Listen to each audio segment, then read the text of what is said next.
Agora vamos passar então para a condição de hipotireoidismo, em que se observam sintomas característicos da falta dos hormônios tireoidianos no organismo. Entre eles, a redução da taxa metabólica basal, então as células gastam menos energia, geram menos calor e assim a transpiração é reduzida e o indivíduo tem prejuízo na regulação da temperatura, podendo apresentar hipotermia e intolerância ao frio. O T3 é um hormônio hiperfágico. Assim, o indivíduo hipotireoideu ele pode apresentar redução do aporte nutricional, contudo, a redução do metabolismo é mais proeminente do que a redução da ingestão alimentar. E geralmente a resultante observada é o aumento do peso corporal. Além disso, pode-se observar um estado mental lento, diminuição da audição, ataxia e isso geralmente está associado com prejuízo do efeito trófico dos hormônios tiroidianos no sistema nervoso. Isso pode contribuir também para a alteração da resposta muscular. O paciente pode apresentar fraqueza muscular, que pode ser explicada também pelo prejuízo na capacidade de geração de energia frente à redução do estímulo do T3 nas mitocôndrias. Além disso, há um prejuízo na função das gônadas, devido à redução da liberação de gonadotrofinas, podendo ocorrer ciclos anovulatórios e menorragia. Além disso, pode ter também alteração de processos digestivos, como a redução da motilidade intestinal, e alterações cardiovasculares, que têm associação com diminuição do débito cardíaco, podendo evoluir para cardiopatia com redução da função sistólica e diastólica, se essa condição se mantiver por períodos prolongados. E isso se deve não só pela carência da ação hormonal atuando no coração, mas também pelo acúmulo de substâncias mucopolissacarídicas que levam à destruição das fibras miocárdicas. Essa deposição de mucopolissacarídeos se apresenta também no interstício em todo o organismo, gerando edema periférico e sendo muito visível na face, em edema periorbital, e podendo contribuir para a língua volumosa e voz rouca. Essa condição de acúmulo de mucopolissacarídeos que retém a água no intestino, se acumula no organismo, é também chamado de mixedema, que é bem visível nessa imagem.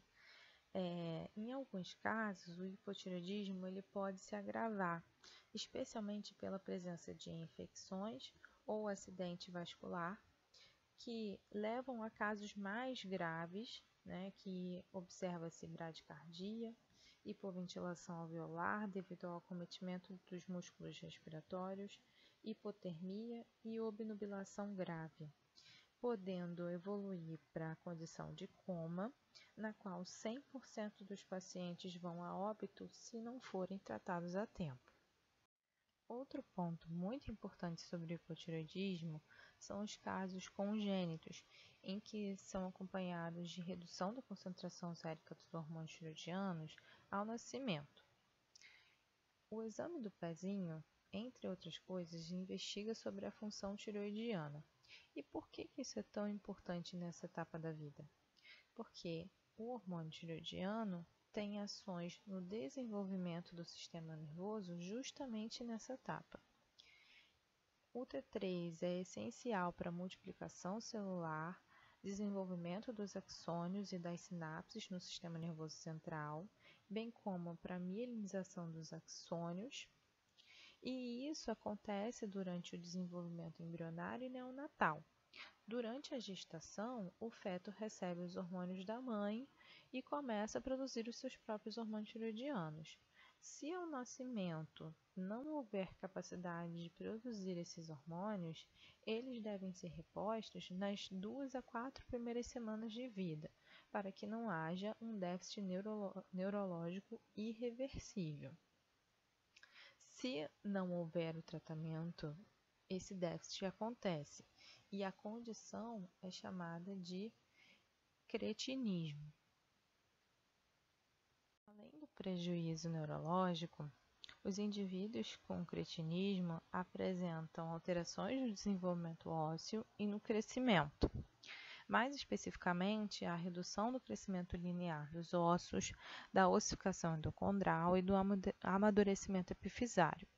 Essa foto da esquerda mostra a comparação da estatura de um indivíduo com 17 anos com cretinismo, que não ultrapassa uma criança de 7 anos com desenvolvimento normal. E à direita, a imagem de radiografias de crianças de 13 anos, mais à esquerda a radiografia normal, e à direita de um indivíduo com cretinismo, que mostra prejuízo no desenvolvimento dos ossos das mãos.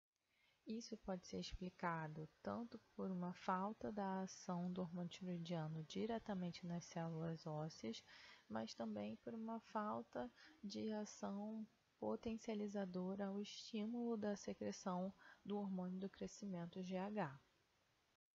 O hipotireoidismo pode ser causado por carência nutricional de iodo, que é um dos componentes necessários à síntese dos hormônios tireoidianos. Nesse caso, a glândula não conseguiria produzir os hormônios tireoidianos e pela redução do feedback negativo desses hormônios, há aumento da secreção hipofisária de TSH, que tende a estimular o crescimento da glândula, que é o chamado bócio endêmico. Isso era muito prevalente em regiões que não tinham acesso a alimentos de origem marinha, que são alimentos ricos em iodo. Contudo, atualmente foi instituída a iodação do sal de cozinha, e essa condição reduziu de forma muito importante. Além disso, alguns medicamentos podem reduzir a síntese dos hormônios tireoidianos, como é o caso do propiltiracil, o metimazol, ou de forma mais sutil, as sulfonilureias e o lítio. A administração desses dois últimos não necessariamente estarão associados a uma franca redução dos hormônios tireoidianos, mas eles podem contribuir, dependendo da dose ou dependendo da susceptibilidade do indivíduo a outras condições que afetem a função da tireoide. Uma outra causa de hipotireoidismo são os problemas congênitos, que podem ser tanto de origem primária, como é o caso da digenesia da tireoide, e podem acontecer também por origem secundária e terciária, como é o caso das doenças hipofisárias e hipotalâmicas, mas essas são menos comuns e poderiam acontecer pela presença de tumores ou de doenças que levem à compressão ou à atrofia dessas estruturas. Nesses casos, tanto de problemas hipofisários ou hipotalâmicos, a redução da secreção de TSH e, consequentemente, a glândula não induza a sua produção dos hormônios tireoidianos. No entanto, a causa mais comum de hipotireoidismo é a doença autoimune de Hashimoto, na qual a glândula é destruída e perde progressivamente a capacidade de produzir os hormônios tireoidianos, o que é acompanhado pelo aumento da secreção do TSH, pela falta do feedback negativo dos hormônios tireoidianos na hipófise. Isso seria uma medida compensatória para tentar aumentar a produção da glândula. Assim, no início da doença de Hashimoto, esse aumento do TSH pode levar a um aumento da glândula. A presença de algumas regiões responsivas ao TSH, bem como a morte celular de outras regiões que têm o extravasamento do conteúdo do coloide, pode acabar gerando grandes liberações de hormônio tireoidiano na circulação em períodos transitórios. Podendo gerar, então, sintomas de hipertireoidismo por breves períodos.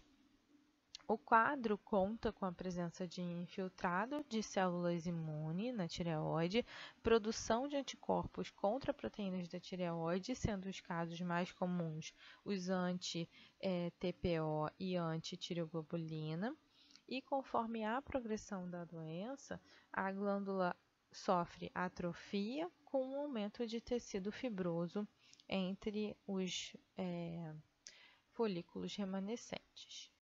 Bom, para terminar, eu gostaria que vocês refletissem sobre o bócio, que é uma condição que há o crescimento exagerado da glândula e que a gente sabe que está associada à doença tireoidiana, mas existe a questão de que, será que esses bócios são todos iguais? Os mecanismos pelo qual eles são gerados são semelhantes nos quadros tireoidianos? Além disso, eles caracterizam algum quadro específico de hipo ou hipertireoidismo? E ainda, existe necessariamente uma associação do crescimento exagerado com malignidade da doença? Bom, como vimos ao longo da aula, a resposta para essas perguntas é não. O bócio aparece quando há hiperestimulação da glândula. Normalmente isso acontece quando há um excesso de TSH, mas no Graves, na doença de Graves, acontece mesmo quando há redução do TSH.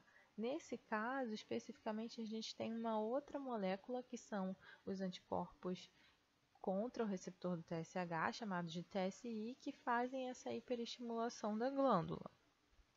Além disso, não necessariamente isso está associado com malignidade, já que pode ser apresentado em doenças não tumorais. E uma outra questão é que a apresentação do bócio nem sempre é igual em todos os casos. Ele pode se apresentar de forma difusa, pode se apresentar em nódulos, sendo uninodular ou multinodular, ou seja, não há regra. E deve-se avaliar caso a caso das doenças, para entender qual é a causa mais provável e qual que é a melhor estratégia de tratamento. E devido à localização da tireoide anteriormente à traqueia, o crescimento exagerado pode acabar tendo consequências clínicas, como é o caso da alteração respiratória, né, pela obstrução da traqueia, e pode acontecer também, em casos ainda mais graves, a disfagia pela obstrução do esôfago. Bom, é isso, pessoal. Espero que vocês tenham gostado dessa aula e até a próxima.